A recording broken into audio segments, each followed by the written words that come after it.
예, 성도님들 올해는 성경에서 한 권의 책을 더 가져와서 설교를 하려고 합니다.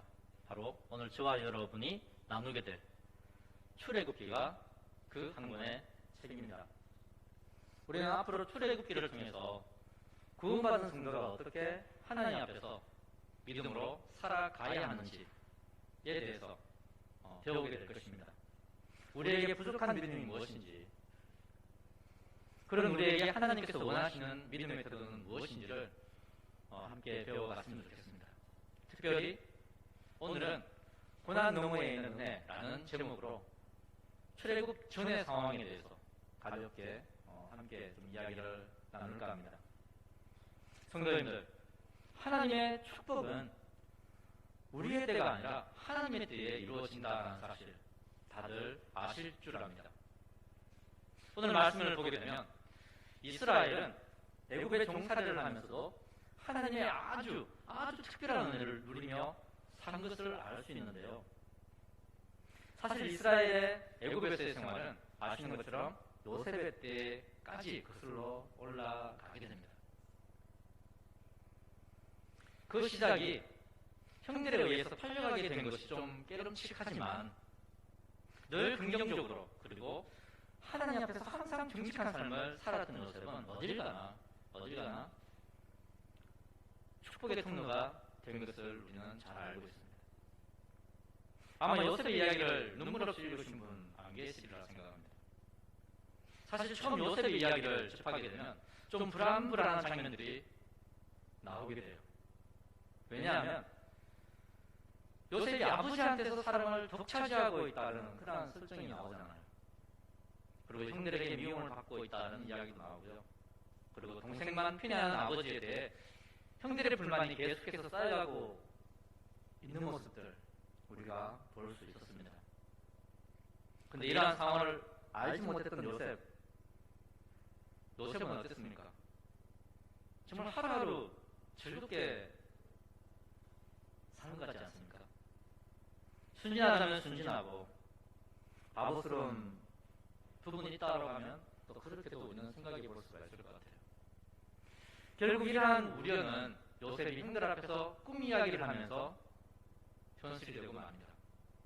창세기 37장 7절을 보면 요셉이 이렇게 말합니다. 우리가 밭에서 곡식을 묵더니 내 단은 일어서고 당신들의 단은 내 단을 둘러서서 절하더이다. 아무리 꿈이 반대라고 하지만 이런 말 하면 돼요, 안 돼요?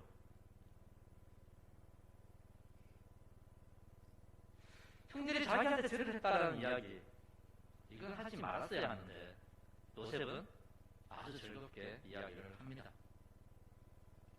이런 형들이 요셉을 미워하지 않을 수가 없겠죠. 근데 여기서 딱 멈췄더라면 좋았을 텐데, 그랬더라면 요셉에게는 불행한 일이 닥치지 않았을 텐데, 요셉은 분위기 파악도 못하고 또 한 번 형들에게 도발을 하게 됩니다. 37장 9절, 창세기 37장 9절을 제가 읽어보겠습니다. 내가 또 꿈을 꾼즉 해와 달과 열한별이 내게 절하더이다. 이번에는 아버지인 야곱마저도 화를 내면서 말합니다. 아비가 그를 꾸짖고 그에게 이르되 너의 꿈이 무엇이냐? 나와 내 모와 내 형제들이 참으로 가서 땅에 엎드려 내게 절하겠느냐? 요셉을 그렇게 사랑했던 아버지마저도 이렇게 그를 꾸짖게 돼요. 이 일로 인해서 형들은 완전히 요셉에게서 돌아서게 됩니다. 요셉을 보며 4차원이었구나, 바보였지 않았을까라는 생각을 해봐요. 이 일 후에 요셉은 곧바로 형들에 의해서 팔려가게 됩니다. 그런데 그런 상황에서 형들을 원망하지 않았다라는 그의 나중 고백을 우리가 생각해 볼 때 어떤 면에서는 참 이해가 되지 않을 때도 있습니다. 그러나 그는 보통 우리가 상상하는 그런 바보는 아니었던 것 같아요. 하나님은 요셉의 때묻지 않고 바보스러움을 정말 좋아하셨던 것 같습니다. 어떤 상황에서도 하나님을 찾고 구했던 요셉은 하나님은 늘 가까이 해주셨습니다. 보디발의 아내가 유혹했을 때도 그 상황을 뿌리치고 결국 감옥에 갇히는 신세가 되었지만 요셉은 자신의 신세를 한탄하기는커녕 감옥에서도 또 금세 적응하는 엄청난 모습을 우리에게 보여줍니다. 사차원이가 바보가 아니면 절대 감당할 수 없는 상황들 속에서 말입니다. 정말 이런 말 하기는 미안하지만 보디발의 집에서 가정 총무를 맡았습니다. 가정 총무를 맡았어요. 심지어 감옥에서 그것도 죄수의 신분으로 감옥을 총괄하는 자의 재반 사무를 맡게 되었어요. 이게 가능한 일일까요? 그의 마음에 어떤 개인적인 욕심도 악의도 보이지 않았을 만큼 정말 요즘은 바보스러웠지 않았을까라는 생각을 해보게 됩니다. 적어도 세상 사람들의 눈으로 보면 그렇습니다. 여러분, 적당히 착하다는 이유로 자신의 가정의 모든 재정을 다 바뀔 수 있습니까? 적당히 착하다는 이유로 죄수를 관리하는 자가 죄수에게 자신의 일을 맡길 수 있겠느냐라는 거예요. 아무튼 하나님은 그런 요셉을 줄곧 함께 하셨고 그리고 그를 훈련시키셨고 마침 애굽의 총리 자리에까지 오르게 하셨습니다. 성도님들, 지금 제가 출애굽기를 시작하며 요셉의 이야기를 하는 이유는 애굽의 종살이를 하고 있는 지금의 이스라엘이 하나님의 은혜와 계획 가운데 있다라는 이야기를 하고 싶어서요.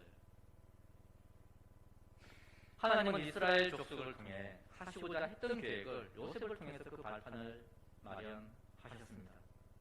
그리고 요셉이 죽고 난 이후에도 하나님의 계획은 그들의 삶 속에서 계속해서 성취되어 가고 있었고요. 자, 그렇다면 어떤 계획일까요? 이 계획은요. 그렇죠.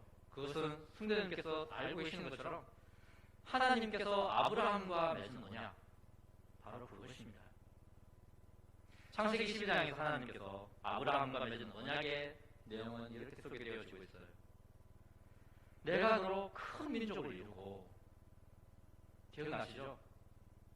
내가 너로 큰 민족을 이루고 애국 사람들이 걱정할 정도로 번식하고 창성하게 되었지만 이 정도로는 아직 부족한 것 같아요.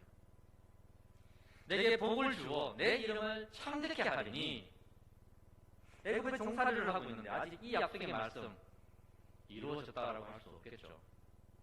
그리고 또 하나, 하나님은 그들로 복의 근원이 되게 하시겠다라고 하셨습니다.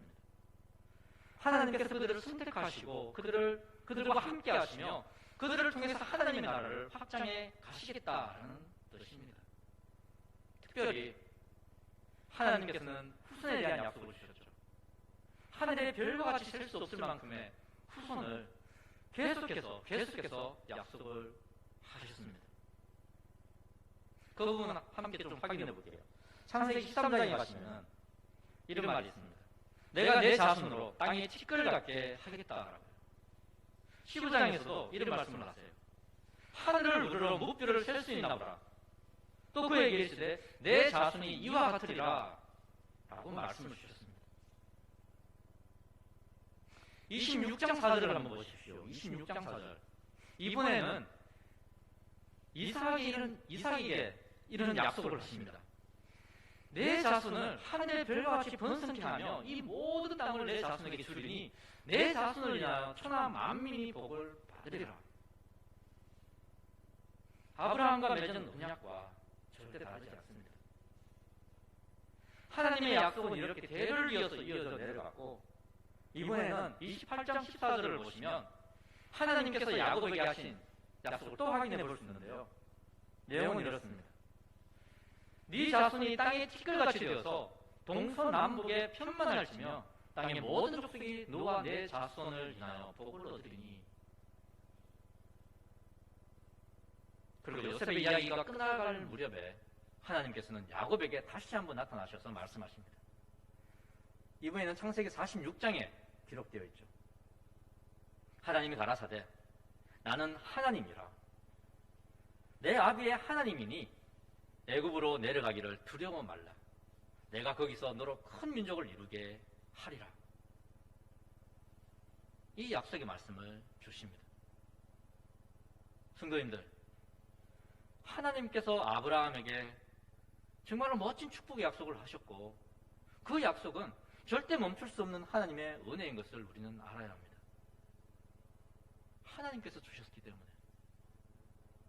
성도님들, 아브라함의 때로부터 지금 야곱의 일가가 애굽으로 내려가게 된 이 시점까지 얼마의 시간이 걸렸을까요?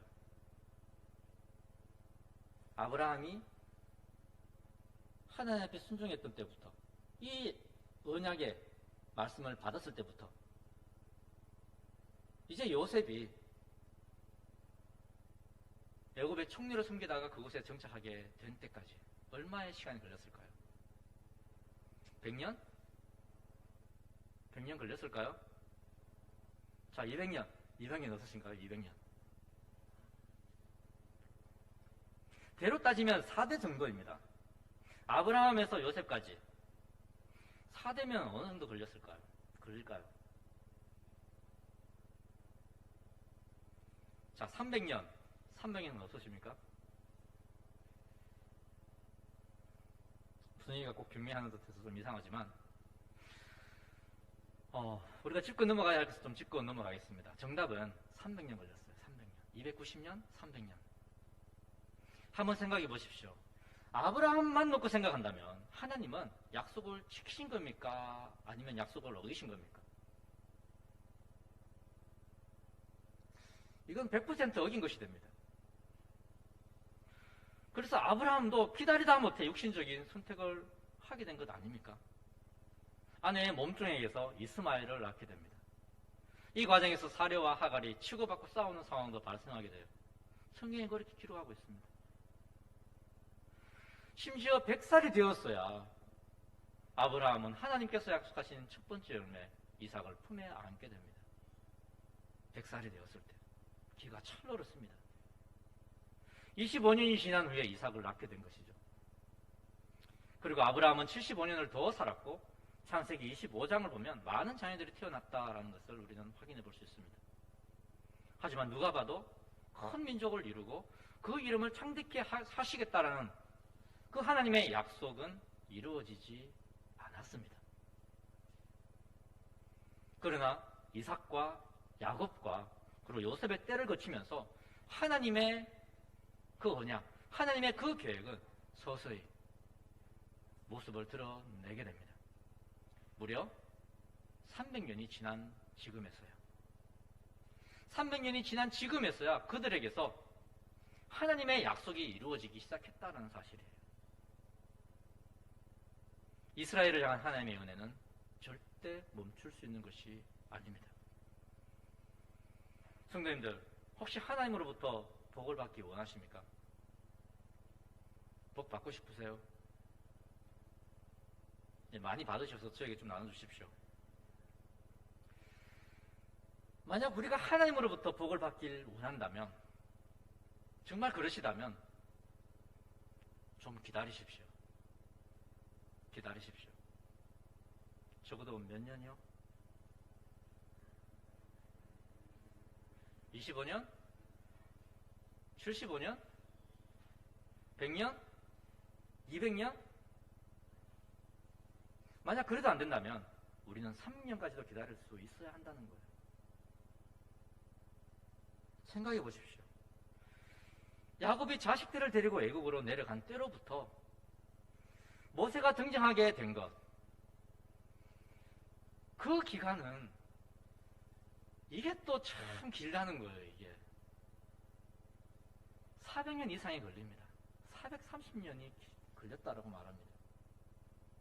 오늘 본문 5절에 요셉의 때로부터 15절부터 시작되는 모세의 탄생 때까지 걸린 시간이 무려 430년. 400년이 넘습니다. 그러니까 하나님의 약속이, 하나님의 그 축복의 약속이 어느 정도 구체화된 것은 700년도 더 걸렸다는 거예요. 그런데 우리는 어떻습니까? 믿음 생활 시작하자마자 복을 받지 못해 안달하지 않습니까? 지금 당장 가정이 회복되고 사업은 대박나고 아픈 몸도 건강해지고 직장에서는 고속 승진하고, 그런데 어떻습니까? 우리가 원하는 대로 그런 축복 쉽게 찾아옵니까? 그래서 5년을 기다리다가 10년을 기다리다가 좋은 일이 생기지 않으니까 교회를 떠나고 하나님을 떠나게 되는 거 아닙니까? 우리의 생각과 하나님의 생각이 달라도 너무 달라서, 특히 그 축복의 때만큼은 항상 엇박자를 만들어 내어서, 그래서 많은 사람들은 이 엇박자로 인해서 시험에 들기도 하고 교회를 떠나기도 하고 세상과 하나님을 함께 섬겨보기도 한다라는 겁니다. 솔직히 한번 생각해 보십시오.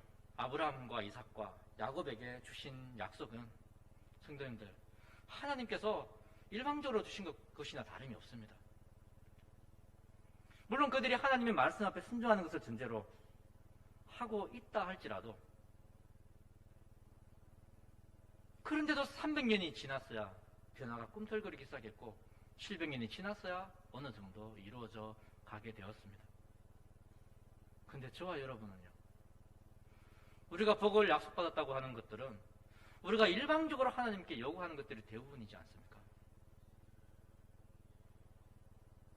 하나님께서 우리의 기도대로 들어주시겠다라고 하시지도 않았는데, 그것조차도 확실하지 않은데 우리는 5년, 10년도 인내하지 못하고 하나님을 원망하고 하나님을 의심하고 그리고 하나님을 떠나버리려고 한다라는 사실입니다. 사실 우리는 우리 시대에 복을 누리며 살기를 원합니다. 그렇잖아요. 우리 시대에 복을 누리며 살고 싶어 합니다. 그게 사람들의 마음이고 바로 우리의 마음입니다. 하지만 우리가 하나님의 시간에 대해 조금이라도 더 이해할 수만 있다면 우리는 하나님의 축복을 우리의 세대에 한정해 버리는 실수는 범하지 않게 될 것입니다. 하나님의 축복을 나의 세대에 누리려고 하기 때문에 나타나는 그러한 영적인 실패들로부터 우리는 자유할 수도 있게 될 것입니다. 인내할 수 있게 되고 분별력을 가지고 선과 악 그리고 죄와 의를 구별하는 삶을 살아갈 수 있게 될 것입니다. 이러한 믿음의 삶은 우리의 삶에 놀라운 변화를 가져줄 것이 분명합니다. 세상적인 복과 성공에 얽매여 사는 것이 아니라 하나님을 알아가고 그분과 동행하는 삶, 그리고 그분께서 기뻐하시는 의로운 일에 더 많은 관심을 가시는 저와 여러분이 될 수 있을 것입니다. 왜냐하면 시간에 구속받지 않는다는 것은 영원한 삶을 이미 살아가고 있다는 것이기 때문이에요. 성도님들, 우리가 출애굽기를 시작하면서 기억해야 할 또 하나의 교훈은 이것입니다. 하나님은 자기 백성을 특별하신 은혜 아래 두시지만 그 은혜의 완성은 때로는 고난과 시련을 통해서 이루어 가신다라는 사실이에요. 왜냐하면 고난과 시련은 우리의 삶의 변화를 가져오는 가장 강력한 무기이기 때문입니다. 사실 고난과 시련이 없으면 우리는 좀처럼 새로운 변화를 받아들이려 하지 않습니다. 성경은 말합니다. 야곱의 허리에서 나온 사람 70명으로 애굽에서의 생활이 시작되었다라고요. 그리고 세대가 바뀌고 왕들이 바뀌고 모든 상황이 바뀌게 되었다라는 사실을 오늘 말씀 가운데 기록해주고 있습니다. 단지 강산만 바뀐 것이 아니라 이스라엘의 우호적이었던 분위기가 이제는 적대적으로 바뀌게 된 상황까지 오늘 본문에서 우리에게 말해주고 있습니다. 사실 이스라엘은 애굽에서 430여 년 동안 종살이를 하게 됩니다. 물론 처음부터 그런 것은 아니었어요.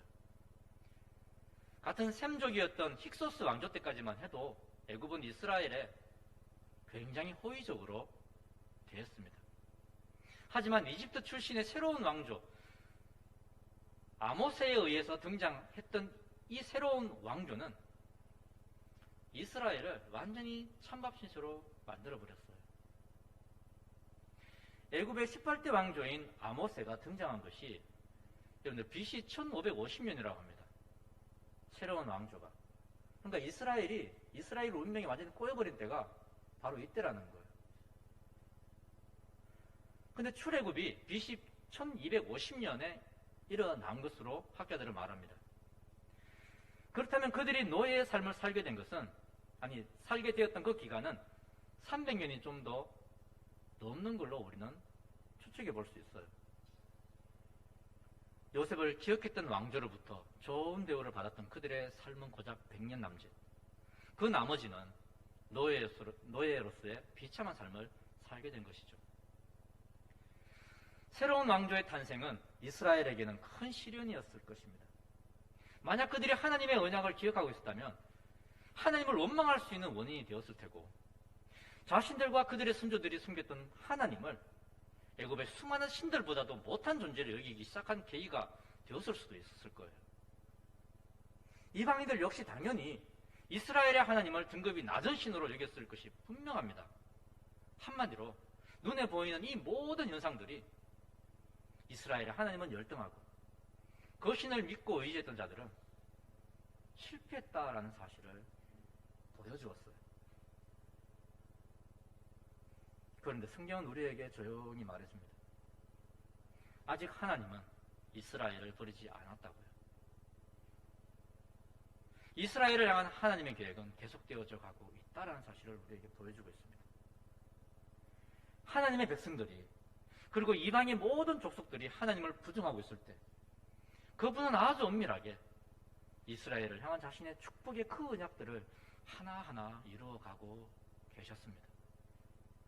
요셉과 그의 모든 형제들, 그리고 그 시대의 모든 사람들이 죽었지만 이스라엘 자손들은 생육하고 번성하고 온 땅에 가득해져 갔다라고 성경은 말하고 있어요. 비록 그들이 그것을 당연한 자연 현상이라고 생각했을지라도 8절에서 말하고 있는 것처럼 새로운 왕조가 힉소스 왕조를 쳐서 새롭게 일어나고, 그 왕조가 이스라엘 자손들의 수가 많은 것을 보고 두려워할 정도였다면 이는 일반적인 자연 현상으로만 보기에는 무리가 따른다라는 거예요. 한번 보십시오. 새로운 왕조는 그들의 수가 증가하는 것을 막기 위해서 여러 가지 정책을 펼칩니다. 근데 결과는 어떻겠습니까? 학대를 받을수록 더욱 번성하여 퍼져나가니 애굽 사람이 이스라엘 자손으로 말미암아 근심하여라고 기록하고 있습니다. 학대에도 불구하고 그들의 수는 점점 더 많아져 갔다라고 성경은 기록하고 있어요. 그들의 인간적인 지혜로는 절대 하나님의 역사하심을 막을 수가 없거든요.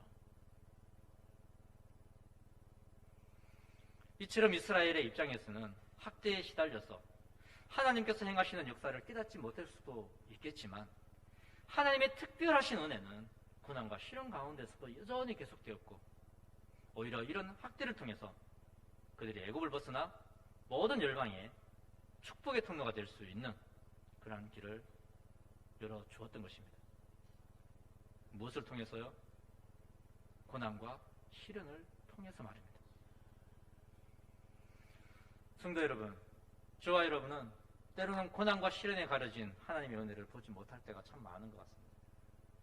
내가 힘들어서, 내가 고통스러워서 그것에 가려진 하나님의 그 크신 사랑과 은혜를 우리가 놓칠 때가 참 많습니다. 우리는 고난과 시련을 하나님이 존재하지 않는 증거라고 생각하려고 애씁니다. 하지만 오히려 고난과 시련은 하나님께서 우리와 함께 하시는 강력한 신적 증거라는 사실을 우리는 인정해야만 할 것입니다. 온 몸으로 거부하고 싶은 이러한 부정적인 상황들이 우리로 다음 단계의 믿음으로 도약할 수 있게 하는 기회가 될 수 있다는 사실이에요. 저는 우리 모든 성도님들께서 이 사실을 꼭 기억해 주셨으면 좋겠습니다. 하나님은 아브라함과 맺은 언약을 어떤 상황에서도 이루어 가신다는 사실입니다. 그리고 그 언약은 예수 그리스도를 믿음으로 새로운 영적 이스라엘이 된 저와 여러분에게도 그대로 적용이 된다는 사실 믿으십시오. 의심하지 마십시오. 우리가 고난과 시련 앞에서도 믿음을 저버리지 않고 그리스도의 몸된 교회 안에서 늘 하나님의 거룩하심을 배우고 하나님과 그리스도에 대해서 더 알아가고 세상 가운데 예수 그리스도의 구주되심과 하나님 아버지의 창조주되심을 전파하며 살아간다면 우리 모두는 하나님의 특별하신 은혜 가운데 항상 변함없고 안전한 그러한 믿음의 삶을 누리며 살아갈 수 있을 것입니다. 더욱이 고난과 시련의 때에 하나님의 은혜와 섭리를 깨닫게 된다면 우리를 향한 하나님의 축복은 점점 더 그 모습을 분명하게 우리 앞에 드러내게 될 것입니다. 우리의 때가 아니더라도 우리의 후손들이 나의 믿음으로 말미암아 복을 누리는 삶을 살아갈 수 있다면 우리는 이미 하나님으로부터 복받은 인생인 것을 잊지 마십시오. 성도님들, 우리가 세상을 살아가면서 인간적으로나 육신적으로나 바라고 원하는 것들은 절대 하나님의 특별한 은혜가 아니라는 사실을 기억해 주십시오. 우리의 믿음이 아직 적다라는 증거 중에 하나는 그분의 백성들만이 누릴 수 있는 하나님의 은혜를 구하지 않고 세상 사람들이라면 누구든지 누릴 수 있는 물질과 권력과 명예와 같은 축복들을 바라며 살아간다는 사실입니다. 기억하십시오.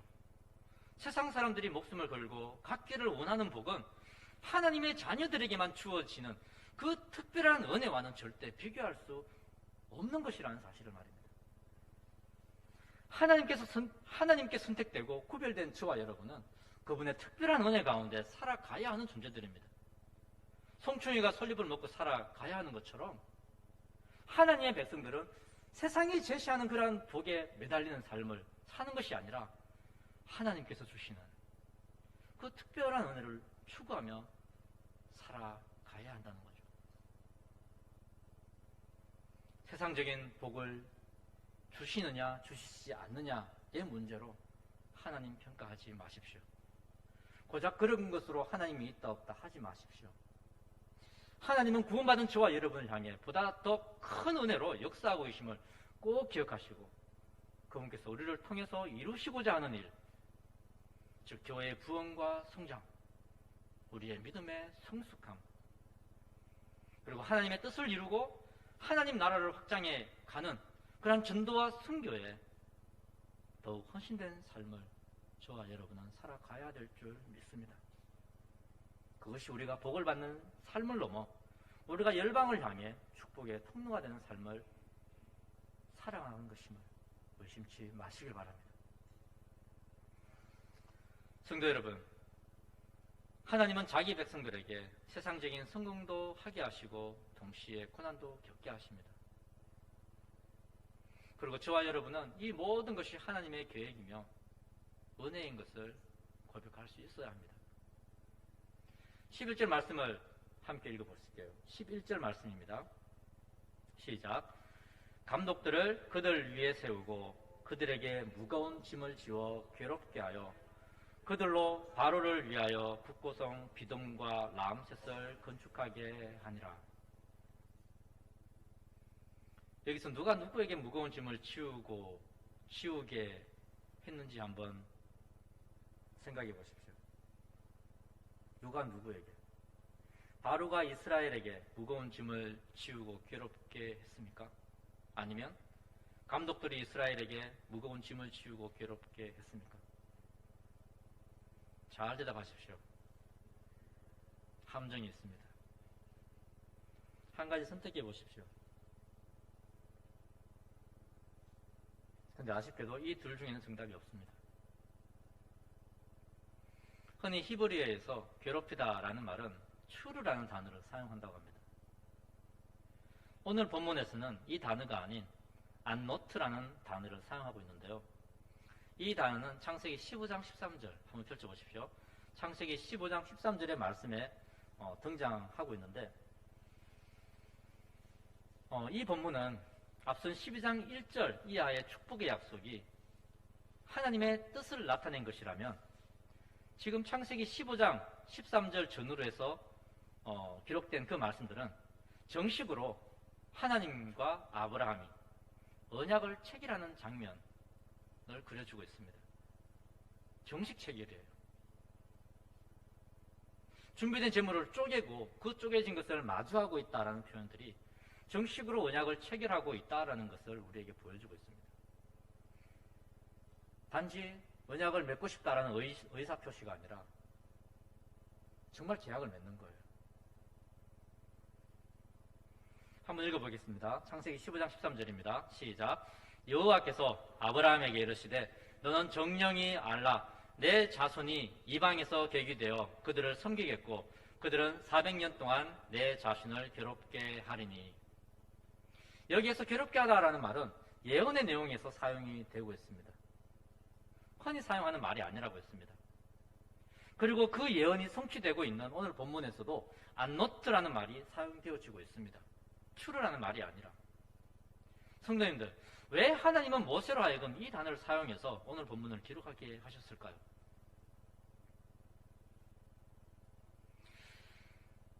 그들을 그토록 힘들게 했던 그 고난과 시련을 왜 하나님으로부터 온 것이라고 본문은 말을 하고 있을까요? 이유는 하나님께서 그들과 함께하고 계심을 알게 하기 위해서입니다. 더 설명하자면 그 고통과 시련을 통해서 하나님은 그들의 삶에 변화가 일어나기를 원하셨다는 거예요. 그 고통과 시련이 그들에게 또 다른 하나님의 축복임을 깨닫기를 하나님께서는 바라고 원하셨습니다. 삶의 무거운 짐 앞에서 좌절하고 무너지지 않고 믿음으로 버틸 수 있게 하기 위해서 하나님께서는 이건 내가 너희들에게 준 시련이다라고 말씀을 하고 계시는 거예요. 하나님께서 주신 시련. 저와 여러분은 고난과 시련에 가려진 그 하나님의 은혜를 정확히 볼 수 있어야 합니다. 그럴 때 저와 여러분은 절대 우리 눈앞에 펼쳐지는 어떤 상황 가운데서도 무너지지 않고, 아니 무너질 수 있죠. 하지만 그대로 안주하지 않습니다. 주저앉지 않습니다. 다시 일어날 수 있다는 거예요. 하나님께서 나에게 주신 시련과 고난이라면 그건 하나님께서 나에게 주신 은혜와 똑같은 거니까, 나를 위한 것이니까 일어설 수 있다는 거예요. 이러한 생각이, 이러한 믿음이 가능할 때에 우리는 결코 흔들리지 않는 믿음으로 이 세상을 살아갈 수가 있게 되는 것입니다. 성도님들, 여러분의 믿음의 유통기한은 얼마짜리입니까? 간당간당하지 않습니까? 과연 몇 년을 버틸 수 있는 믿음을 우리 각자는 가지고 있을까요? 내 눈앞에 고난과 시련이 펼쳐졌을 때 우리는 몇 년을 버틸 수 있을까요? 하나님의 무관심으로부터, 적들의 위협과 유혹으로부터, 아니면 우리를 고통 가운데로 몰아가는 암울한 현실의 고난과 시련으로부터 우리는 얼마 동안 믿음을 유지해 갈 수 있을까요? 여러분들이 가지고 계시는, 아니 저와 여러분들이 가지고 있는 그 믿음 10년짜리인가요? 아니면 20년짜리입니까? 아니면 300년? 아니면 내 믿음은 700년짜리야 라고 말씀하실 수 있으십니까? 기억했으면 좋겠습니다. 우리의 믿음은 예수님짜리 믿음이 되어야 합니다. 그분이 우리 가운데 영원히 살아계시는 것처럼 하나님을 향한 우리의 믿음은 영원해야 한다는 거예요. 그분이 우리 가운데 있다면 그동안만큼은 우리의 믿음은 변하지 말아야 합니다. 그분이 영원하시기 때문에 우리의 믿음 식어서도 안 되고 후퇴해서도 안 될 줄 믿습니다.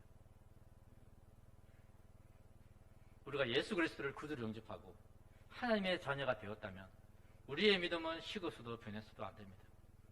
다시 한번 도전합니다. 고난과 시련에 가려진 하나님의 은혜를 똑똑히 바라보십시오. 그리고 우리를 향한 그 하나님의 은혜는 절대 멈추지 않는다라는 사실 또한 기억하시기를 바랍니다. 올 한 해 동안은 이 믿음을 가지고 하나님께서 우리를 세우신 그 자리에서 우리 각자가 최선의 삶을 살아가는 한 해가 되기를 소망합니다. 그런 저와 여러분의 삶에 하나님의 놀라우신 축복이 늘 함께하길 주의 이름으로 축복합니다. 기도하시겠습니다. 하나님 감사합니다. 말씀을 볼 때마다 참 우리 자신이 부끄러울 때가 많습니다. 우리의 믿음이 너무나 약하고 우리의 믿음이 유통기한이 너무나 짧아서 지금 우리가 주님의 이름을 높이고 찬양하고 예배드리고 기도할 수 있는 것이 그래서 또 은혜라고 고백할 수 있을 만큼 우리의 삶에 주님의 긍휼하심이 참 많이 필요한 것 같습니다. 아버지, 우리 교회 모든 성도님들의 그 삶을 주님께서 돌아봐 주시고 하나님께서 우리에게 보내주신 독생자 예수 그리스도를 믿음으로 이제 주님의 백성이 되었습니다. 주님의 자녀가 되었습니다. 이제 우리가 반드시 기억해야 할 것은 하나님께서 아브라함에게 약속하신 그 언약이 우리의 삶 가운데, 아니 우리의 후손 가운데까지도 이어질 것이라는 사실입니다. 내가 누릴 수 있는 것이 적더라도 아버지, 우리의 믿음 변치 않게 해주시고 우리가 300년, 700년, 아니 그 이상의 기다림을 요구한다 할지라도 우리가 주님만을 바라보며 주님을 높이며 주님을 예배하며 경배하며 살아가는 복된 인생 될 수 있도록 주님께서 함께하여 주시옵소서. 그래서 하나님께서 우리 교회를 통하여 하시고자 하는 그 모든 일들, 하나님께서 우리 각 사람을 통하여서 이 세상을 구원하시고자 하는 그 계획 가운데 우리가 축복의 통로가 될 수 있도록 아버지께서 사용하여 주시옵소서. 감사드리오며 예수님의 이름으로 기도드립니다. 아멘.